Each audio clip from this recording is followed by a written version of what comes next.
Si j'ai pensé politique une fois dans ma vie, non. Je suis très communautaire. Moi, je suis très engagée à servir dans la communauté. Mais à un moment donné, quand tu milites, c'est important aussi d'être là où les décisions sont prises. Ose. Oser, oser, oser. Parce que lorsque tu n'oses pas, tu ne sais pas quelles sont tes capacités. Donc, c'est très important d'avoir cette naïve audacité que je suis capable, parce que tu es capable. Bienvenue sur Émergence Diaspora, la chaîne qui a pour mission de faire la promotion de l'entrepreneuriat dans la communauté afro. Aujourd'hui, je suis à Orléans, particulièrement Orléans Sud Navant, dans le cadre de la campagne électorale de Yvette Achiri. Nous avons donc cette dame, cette maman, cette professionnelle, cette dame qui représente fièrement notre communauté, qui est en pleine campagne électorale pour devenir conseillère municipale. Bon, on pourrait dire que c'est comme être bourgmestre en Europe ou au Congo. Donc être conseillère municipale à la mairie d'Ottawa. Donc elle représente le quartier de Orléans Sud Navant. Et on est venu la soutenir, on est venu parler avec elle.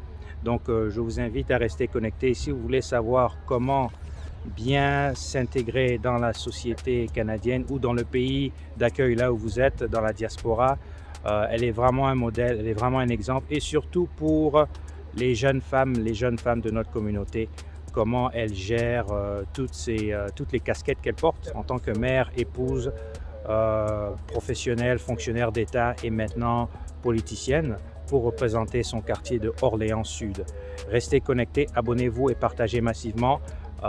C'est un bon exemple de comment on peut se soutenir dans la communauté et sortir de notre zone de confort. Ne pas seulement rester dans nos milieux, mais aller essayer et oser faire des grandes choses là où nous sommes installés. Parce que nous ne sommes pas appelés à être médiocres, mais à faire des grandes choses. Donc, elle fait du porte-à-porte. Je suis venu l'accompagner. On va parler avec elle de retour à sa base, son quartier général, et elle va répondre à nos questions. Merci, partagez la vidéo, abonnez-vous, merci.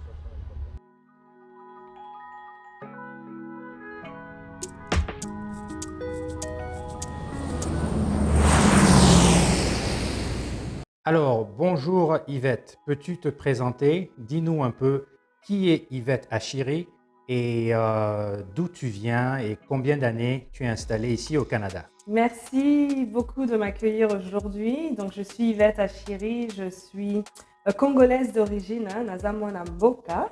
Donc, je suis née en RDC, République démocratique du Congo. J'ai eu l'opportunité de vivre en France et puis le mariage m'a amenée au Canada. Je suis maman de 2 filles. Donc, je vis ici à Orléans avec mon époux. Ça fait plus de 10 ans ici à Orléans, donc dans le quartier 19 exactement. Et je suis également une fonctionnaire donc du gouvernement du Canada. Je suis aînée d'une famille de 5 enfants. Alors, c'est ça. Super, alors dis-nous, comment te retrouves-tu aujourd'hui dans cette course municipale? Qu'est-ce qui t'a amené à la politique?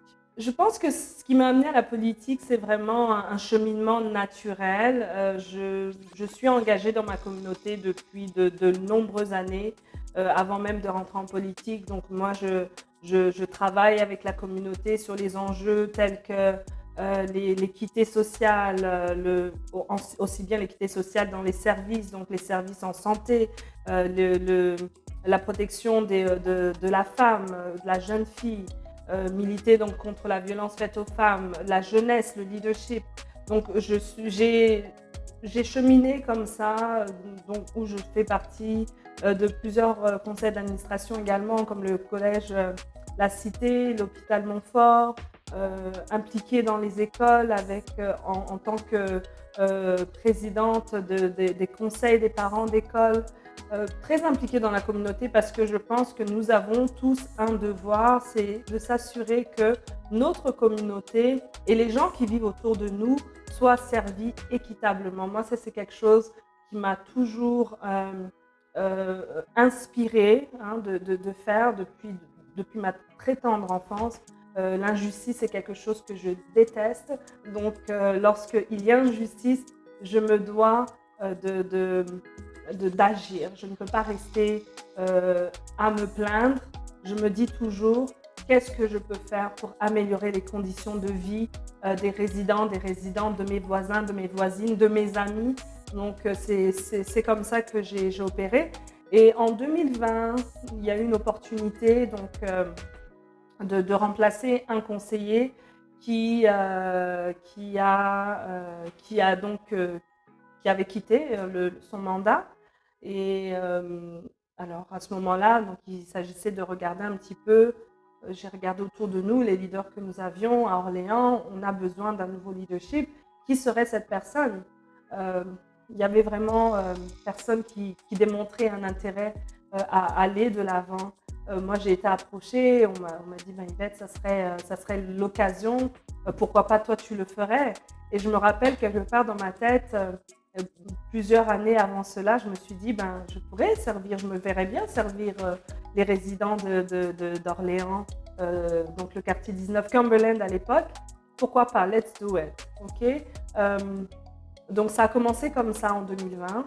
Je lance ma candidature et puis j'ai été donc vraiment agréablement surprise, mais surtout reconnaissante du soutien qu'il y a eu derrière, c'est-à-dire par le message que je partageais together ensemble, la vision pour la ville d'Ottawa, mais la vision aussi pour le quartier, c'est quelque chose qui a vraiment emmené toute une communauté derrière moi.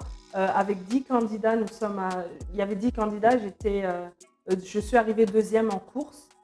Donc, je pense que pour une première, avec 22% des voix quand même, je pense que c'était vraiment un beau record que nous avions accompli. Et 2022, écoute, les mêmes enjeux pour lesquels je me suis battue et les résidents se sont plaints depuis de nombreuses années demeurent, perdurent et ça s'est même empiré. Et étant une personne proactive, étant une personne qui veut le bien-être de ma communauté, je me suis dit, c'est le moment en fait. On ne baisse pas les bras, on va continuer. Et mon équipe derrière m'a bien évidemment poussé, encouragé. Mes advisors étaient là également pour justement, Yvette, c'est le moment, vas-y. Et nous voici donc en politique pour te dire, si j'ai pensé politique une fois dans ma vie, non. Je suis très communautaire. Moi, je suis très engagée à servir dans la communauté.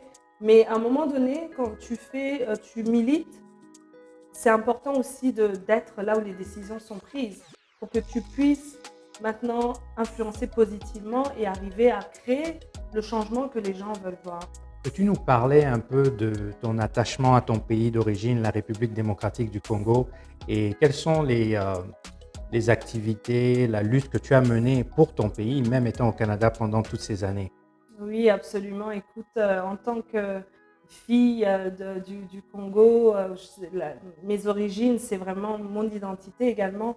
C'est important justement de garder cet attachement. Mais j'ai servi ici donc, la communauté congolaise en tant que vice-présidente de 2014 à 2021, donc vice-présidente de la communauté congolaise du Canada, Ottawa-Gatineau. Et puis également, j'ai cofondé donc, la Fédération Femmes-Enfants Avenir Monde et le concours Miss Congo Canada. Et c'est quoi le concours Miss Congo Canada? Rien à voir avec ce qu'on a toujours l'habitude de penser, les maillots de bain, les bikinis, etc. Miss Congo Canada, c'est un concours au-delà de la beauté pour sensibiliser contre la violence qui est faite aux femmes, à la femme congolaise, donc la violence arme de guerre. Avec ce concours, nous avons vraiment partagé le message sensibilisé sur les violences axées sur l'arme de guerre. Nous avons sensibilisé les jeunes filles, nous avons sensibilisé la communauté canadienne, nous avons sensibilisé vraiment autour de nous par rapport à ce fléau qui continue et nous le savons et nous devons continuer de dénoncer cela. Donc c'est un concours où les programmes, il y avait du leadership, il y avait de la prise de parole en public, qu'on équipe nos jeunes filles de suffisamment d'outils pour que justement elles sachent déceler c'est quoi la violence et puis aussi qu'elles aient surtout le courage de dénoncer. C'est surtout ça, parce que lorsqu'il y a violence, on a tendance, la personne qui est victime, elle aura tendance à se refermer sur elle-même. Il y aura une honte qui va prôner autour de cet acte qui a été commis envers la victime. Mais nous, c'est vraiment de leur montrer que non, la honte, elle doit reposer sur la personne qui a commis l'acte. Donc, c'est vraiment beaucoup de empowerment auprès de la jeune fille, de la jeune femme, des femmes de manière naturelle. Alors pour terminer, il est clair que tu es un modèle dans la communauté, une étoile brillante pour les membres de la communauté. Et déjà, je te dis que nous sommes très fiers de toi et on te souhaite déjà beaucoup de bonnes chances et que de la réussite dans cette campagne municipale. Et donc pour terminer, pour les jeunes qui nous suivent en ce moment, particulièrement les jeunes filles afrodescendantes, quel message tu as pour elles, pour comment réussir au Canada, comment s'impliquer, comment sortir quitter sa zone de confort et aller oser intégrer pleinement la société canadienne et faire des grandes choses, avoir un impact. Quel message tu as pour cette jeunesse? Le message que j'ai pour la jeunesse, la première chose, sortir de sa zone de confort. Lorsque tu immigres dans un nouveau pays, comment apprendre ce pays-là? C'est en allant vers les autres. Fais du bénévolat, ne reste pas chez toi. Essaye de rencontrer des personnes qui sont différentes. Ça, c'est la première chose. Sors de ta zone de confort. Deuxième chose, ose. Oser, oser, oser. Parce que lorsque tu n'oses pas, tu ne sais pas quelles sont tes capacités. Donc, c'est très important d'avoir cette naïve audacité que je suis capable, parce que tu es capable. Tu es capable de faire tout ce que tu as envie de faire à partir du moment où tu mets ton esprit là-dedans. Donc, il n'y a rien qui est impossible à faire dès que tu as cette motivation. Il s'agit de trouver sa passion. On a tous quelque chose à donner. On a tous un talent. Donc, c'est lorsque on n'utilise pas ces talents, moi, je trouve qu'on prive le monde vraiment d'une richesse. Parce que toi et moi, nous sommes uniques. Il n'y a pas de personne comme toi. Donc, reste authentique, mais surtout, valorise-toi. Valorise-toi et ne laisse jamais quelqu'un te dire que tu n'es pas valable, parce que tu es valable et tu es capable. Merci beaucoup, Yvette Achiri. Bonne chance aux élections. C'est donc le 24 octobre à tous les résidents de Orléans Sud-Navan. Surtout, votez pour Yvette. Allez voter le 24 octobre. Non seulement elle est compétente, elle a l'expérience, elle est professionnelle et en plus de ça, elle représente notre communauté. Donc, il faut l'encourager et j'invite tout le monde à aller voter pour Yvette Achiri le 24 octobre. Merci de nous avoir suivis et on se voit dans la prochaine vidéo. Together ensemble.